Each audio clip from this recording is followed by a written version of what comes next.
ಜೈ ಶ್ರೀರಾಮ್. ನೀವು ನೋಡ್ತಾ ಇದ್ದೀರಾ ಟಿವಿ ವಿಕ್ರಮ. ನಾನು ಸೌಮ್ಯ ಸನಾತನಿ. ನಮ್ಮ ಟಿವಿ ವಿಕ್ರಮದ ಎಲ್ಲ ಕಾರ್ಯಕ್ರಮಗಳ ನೋಟಿಫಿಕೇಶನ್ ನಿಮಗೆ ಸಿಗಬೇಕಂತ ಹೇಳಿದ್ರೆ ನಮ್ಮ ಟಿವಿ ವಿಕ್ರಮ ಚಾನಲನ್ನು ಸಬ್ಸ್ಕ್ರೈಬ್ ಮಾಡಿ, ಹಾಗೆ ಬೆಲ್ ಬಟನ್ ಕ್ಲಿಕ್ ಮಾಡೋದನ್ನು ಖಂಡಿತ ಮರಿಬೇಡಿ. ಹೋಗ್ಬಿಟ್ಟ ಅಬ್ದುಲ್ಲಾ, ಹೋಗೇ ಬಿಟ್ಟ. ಸುತ್ತ ಬಂದೂಕಿರುವಂಥ ಹುಡುಗರನ್ನು ಇಟ್ಕೊಂಡು ಸ್ಟೈಲ್ ಆಗಿ ಕೂಲಿಂಗ್ ಗ್ಲಾಸ್ ಹಾಕ್ಕೊಂಡು ಹಾರಾಡ್ತಾ ಇದ್ದ ಅಬ್ದುಲ್ಲಾ ಹೋಗೇ ಬಿಟ್ಟ. ತೊಡೆಯಲ್ಲಿ ದಮ್ಮಿಲ್ಲ ಅಂದ್ರು ಮೋದಿಗೆ ಸವಾಲ್ ಹಾಕ್ಕೊಂಡು ಎಗರಾಡ್ತಿದ್ದ ಅಬ್ದುಲ್ಲಾ ಕೊನೆಗೂ ಹೋಗೇ ಬಿಟ್ಟ. ಸಾರಿ, ಅವನಾಗೆ ಹೋಗಿಲ್ಲ, ಅನ್ನೋನ್ ಗನ್ಮೆನ್ಗಳು ಕಳಿಸ್ಕೊಟ್ರು. ಇಷ್ಟೊತ್ತಿಗೆ ಅಬ್ದುಲ್ಲಾ 72 ಊರುಗಳನ್ನು ಕಾಲ್ ಮೇಲೆ ಕೂರಿಸ್ಕೊಂಡು ಸ್ವರ್ಗದಲ್ಲಿ ಹಾಯಾಗಿರಬಹುದು. ವೀಕ್ಷಕರೇ, ಮಳೆ ನಿಂತರೂ ಮರದ ಹಾನಿ ನಿಂತಿಲ್ಲ ಅಂತಾರಲ್ವಾ, ಹಾಗೆ ಭಾರತ ಪಾಕಿಸ್ತಾನದ ಜೊತೆ ಯುದ್ಧವನ್ನು ನಿಲ್ಲಿಸಿರಬಹುದು, ಕದನ ವಿರಾಮವನ್ನು ಘೋಷಣೆ ಕೂಡ ಮಾಡಿರಬಹುದು. ಆದರೆ ಆತಂಕವಾದಿಗಳ ವಿರುದ್ಧ ಸೈಲೆಂಟ್ ಆಗಿ ಮಾತ್ರ ಇಲ್ವೇ ಇಲ್ಲ. ಭಾರತದ ಆಕ್ರೋಶ ಇನ್ನೂ ಕಡಿಮೆ ಆಗಿಲ್ಲ. ಮುಟ್ಟಿದ್ರೆ ತಟ್ಟು ಬಿಡ್ತೀವಿ ಅನ್ನೋದನ್ನು ಒಂದು ಸಲ ಪಾಕಿಸ್ತಾನಕ್ಕೆ ಅರ್ಥ ಮಾಡಿಸ್ತು. ಅದಾದ್ಮೇಲೆ ಕೂಡ ತಮಗೆ ಬೇಕಾದ ತಲೆಗಳನ್ನು ತಾವೇ ಹುಡುಕಿ ತೆಗೆಯೋ ಕೆಲಸ ಮಾಡ್ತಾ ಇದ್ದಾರೆ. ಅಂದರೆ ಮತ್ತೆ ಪಾಕಿಸ್ತಾನದಲ್ಲಿ ಅನ್ನೋನ್ ಗನ್ಮ್ಯಾನ್ಗಳ ಅಬ್ಬರ ಶುರುವಾಗಿದೆ. ಆಲ್ರೆಡಿ ಕದನ ವಿರಾಮದ ನಂತರ ಪಾಕಿಸ್ತಾನದಲ್ಲಿ ಅನ್ನೋನ್ ಗನ್ಮ್ಯಾನ್ಗಳು ಡಮ್ ಡಮ್ ಅಂತ ಸದ್ದು ಮಾಡ್ತಾ ಕೆಲವರನ್ನ ಜನ್ನತ್ಗೆ ಕಳಿಸಿದ್ದಾಗಿದೆ. ಈಗ ಇನ್ನೊಬ್ಬ ಬಾಕಿ ಇದ್ದ, ಹೆಸರು ಅಬ್ದುಲ್ ಅಜೀಜ್. ಆತನಿಗೂ ಸಹ ಟಿಕೆಟ್ ಕೊಟ್ಟು ರೈಟ್ ಅಂದಿದ್ದಾರೆ. ಈ ಅಬ್ದುಲ್ಲನದು ಭಾಷಣ ಜೋರಾಗಿ ಇರ್ತಿತ್ತು.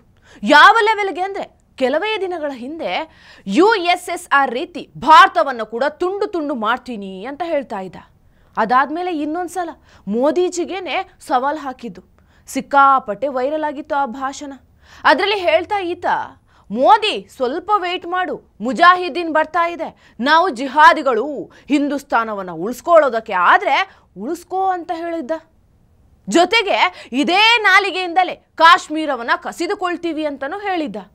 ಬರ್ತಿದ್ದೀವಿ ಅಂತ ಕಿರಿಚಾಡ್ತಾ ಇದ್ದ. नरेंद्र मोदी संभाल सकता है अपनी हिंदुस्तान की हुकूमत को सवाल, वरना मुजाहिदीन तुम्हारे झगड़े से और तुम्हारी जुबान से कश्मीर का नाम भी छीन लेंगे और कश्मीर के हितों को भी छीन लेंगे इंशाअल्लाह. ಇವತ್ತು ನಿನ್ನ ಜೀವನೇ ನಿಂಗೆ ಉಳಿಸ್ಕೊಳ್ಳೋಕೆ ಆಗಲಿಲ್ಲ. ಹಿಂದೂಸ್ತಾನ ಬೇಕಂತೆ, ಹಿಂದೂಸ್ತಾನ, ಕಾಶ್ಮೀರ ಬೇಕಂತೆ. ಈಗ ಮಜಾ ನೋಡಿ, ಆ ಜೈಶ್ ಕೂಡ ಈಗ ಹೇಳ್ತಾ ಇಲ್ಲ ಈತ ಜನ್ನತ್ಗೆ ಹೆಂಗೆ ಹೋದ ಅಂತ. ಹಂಗೆ ಹೊಡೆದು ಹಾಕಿದ್ದಾರೆ. ಹಾಗಾದರೆ ಈ ಅಬ್ದುಲ್ಲಾ ಹೋಗಿದ್ದಂಗೆ 3 ವಿಷಯಗಳು ಕೇಳಿ ಬರ್ತಾ ಇದೆ. ಒಂದು, ಭಯ ಮತ್ತು ಆತಂಕ. ಆ ಭಯ ಹಾಗೂ ಆತಂಕದಿಂದಲೇ ಸತ್ತ ಅಂತ ಹೇಳಲಾಗ್ತಾ ಇದೆ. ಇನ್ನೊಂದು, ನಮ್ಮ ಅನ್ನೋನ್ ಗನ್ಮ್ಯಾನ್ಗಳು ಪಬ್ಜಿ ಆಡಬೇಕಾದ್ರೆ ಸತ್ನಂತೆ. ಇದಕ್ಕೆ ಕ್ಲಾರಿಟಿ ಕೊಡೋಕೆ ಅನ್ನೋನ್ ಗನ್ಮ್ಯಾನ್ಗಳನ್ನು ಹುಡ್ಕೋದಕ್ಕೆ ಸಾಧ್ಯ ಇಲ್ಲ ಬಿಡಿ. ಅಬ್ದುಲ್ಲಾ ಆಲ್ರೆಡಿ ಊರುಗಳ ಜೊತೆ ಇದ್ದಾನೆ. ಪಾಕಿಸ್ತಾನದವರು ಅಥವಾ ಜೈಶ್ ಅವರಂತೂ ಹೇಳೋದೇ ಇಲ್ಲ ಬಿಡಿ. ಮತ್ತೊಂದು, ಭಾವಲ್ಪುರದಲ್ಲಿ ಭಾರತ ನಡೆಸಿದಂತಹ ಸರ್ಜಿಕಲ್ ಸ್ಟ್ರೈಕ್ನಿಂದ ಈತ ಗಾಯಗೊಂಡಿದ್ದ. ನರಳಿ ಈಗ ಸತ್ತಿದ್ದಾನೆ ಅಂತಲೂ ಹೇಳಲಾಗತ್ತೆ. So ಸತ್ತಿರೋದಂತೂ guarantee. ಹೆಂಗೆ ಹೊಡೆದ್ರು, ಯಾರು ಹೊಡೆದ್ರು ಅನ್ನೋದು ಗೊತ್ತಿಲ್ಲ. ಇನ್ನು ಇವನ ಪ್ರಧಾನಮಂತ್ರಿ ವಿಶ್ವದ ಪ್ರವಾಸ ಮಾಡಿಕೊಂಡು ಬಂದಿದ್ದಾನೆ. 2 ನೇಷನ್ ಥಿಯರಿ ಈತನಿಗೆ ಎಂಥ ದಿನಗಳನ್ನು ತೋರಿಸಿದ್ವು ಅಂದರೆ, ಒಬ್ಬ ದೇಶದ ಪ್ರಧಾನಿ 75 ವರ್ಷದ ನಂತರ ಪ್ರವಾಸ ಮುಗಿಸಿ ವಾಪಸ್ ಬಂದು ತನ್ನ ಜನಗಳಿಗೆ ಹೇಳ್ತಾನೆ, ನೋಡಿ ಕಷ್ಟಪಡಿ, ಏನಾದರೂ ಮಾಡಿ ಉದ್ಧಾರ ಆಗಿ ಅಂತ. ಆದರೆ ನಾನು ಮಾತ್ರ ಭಿಕ್ಷಾ ಪಾತ್ರೆಯನ್ನು ಹಿಡಿದು ಅವರ ಮುಂದೆ ಇನ್ನು ಭಿಕ್ಷೆಯನ್ನು ಬೇಡೋದಿಲ್ಲ ಅಂತ ಅಳ್ತಾ ಇದ್ದಾನೆ. ನೋಡಿ, 2 ನೇಷನ್ ಥಿಯರಿ ಪ್ರಕಾರ ಒಂದು ಕೋಮಿನ ಮೇಲೆ ಅದು ಸ್ಥಾಪನೆ ಆಗಿತ್ತು. ಅವರನ್ನು ಈಗ ಎಲ್ಲಿಗೆ ತಂದು ನಿಲ್ಲಿಸಿದೆ ನೋಡಿ. ಪ್ರಧಾನಿ ಏನೋ ವರ್ಲ್ಡ್ ಟೂರ್ ಮುಗಿಸ್ಕೊಂಡು ಬಂದು ಜನತೆಯನ್ನು ಉದ್ದೇಶಿಸಿ ಮಾತಾಡ್ತಾನೆ, ನಾನು ಮತ್ತು ಆಸಿಮ್ ಮುನೀರ್ ಯಾರ ಹತ್ರನೂ ಹೆಲ್ಪ್ ಕೇಳೋಕೆ ಹೋಗೋದೇ ಇಲ್ಲ ಅಂತ. They no more expect that we go there with a begging bowl. And I am the last person, along with Field Marshal Sayyid Asim Munir, to carry this burden anymore on my shoulder, because it ultimately translates on the shoulders of this great nation. ಈಗ awesome Munir ಅಂದ್ಕೊಳ್ತಾ ಇರ್ತಾರೆ, ಈ ಪುಣ್ಯಾತ್ಮ ಯಾಕೆ ಎಲ್ಲ ಕಡೆ ನನ್ನ ಹೆಸರನ್ನೇ ಸೇರಿಸ್ಕೊಳ್ತಾ ಇರ್ತಾನೆ ಅನ್ನೋದಾಗಿ. ಇವರನ್ನು ನೋಡಿ ನಗದೇ ಇರೋಕ್ಕಾಗತ್ತಾ?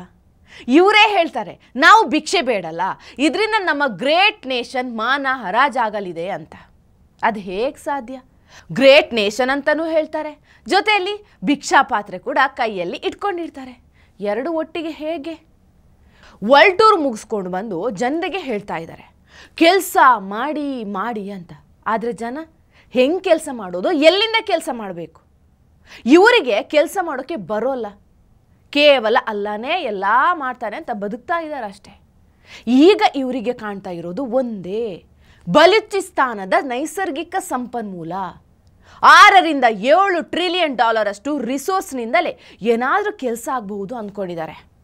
ಎಷ್ಟೇ ದುಡ್ಡನ್ನು ಇವರ ಜೋಳಿಗೆಗೆ ಹಾಕಿದ್ರು ಕೂಡ 6 ವರ್ಷ, 10 ವರ್ಷ, ಮ್ಯಾಕ್ಸಿಮಮ್ 16 ವರ್ಷ, ಮತ್ತೆ ಇವರು ಬರ್ಬಾದೇ ಆಗೋದು. ಇವರ ಹಣೆ ಬರದಲ್ಲಿ ಬರ್ಬಾದಾಗಿಯೇ ಇರಬೇಕು ಅಂತ ಬರೆದು ಬಿಟ್ಟಿದೆ. ಯಾಕಂದರೆ ಇವರು ಪ್ರಪಂಚಕ್ಕೆ ಅಷ್ಟೇ ಅಲ್ಲ, ಅವರ ಮತಕ್ಕೂ ಕೂಡ ಮೋಸ ಮಾಡಿದ್ದಾರೆ. ಈಗ ನಾಟಕ ಮಾಡಿಕೊಂಡು ಬಲೂಚಿಸ್ತಾನಕ್ಕೆ ಹೊರಟಿದ್ದಾರೆ, ನಾವು ಅಣ್ಣ ತಮ್ಮಂದಿರು ಅಂತ. ಹೋಗ್ಲಿ ಹೋಗ್ಲಿ, ಬಲೂಚಿಗಳು ಬಾಂಬ್ ಬಿಟ್ಟು ಉಡಾಯಿಸಿ ಕಳಿಸ್ತಾರೆ ಅಷ್ಟೇ. ಟಿವಿ ವಿಕ್ರಮ, ದೇಶ ನಿಮ್ಮ ಕೈಯಲ್ಲಿ. ಈ ಕಾರ್ಯಕ್ರಮ ನಿಮಗೆ ಇಷ್ಟ ಆಗಿದ್ದಲ್ಲಿ ಲೈಕ್, ಶೇರ್ ಹಾಗೂ ಕಮೆಂಟ್ ಮಾಡಿ.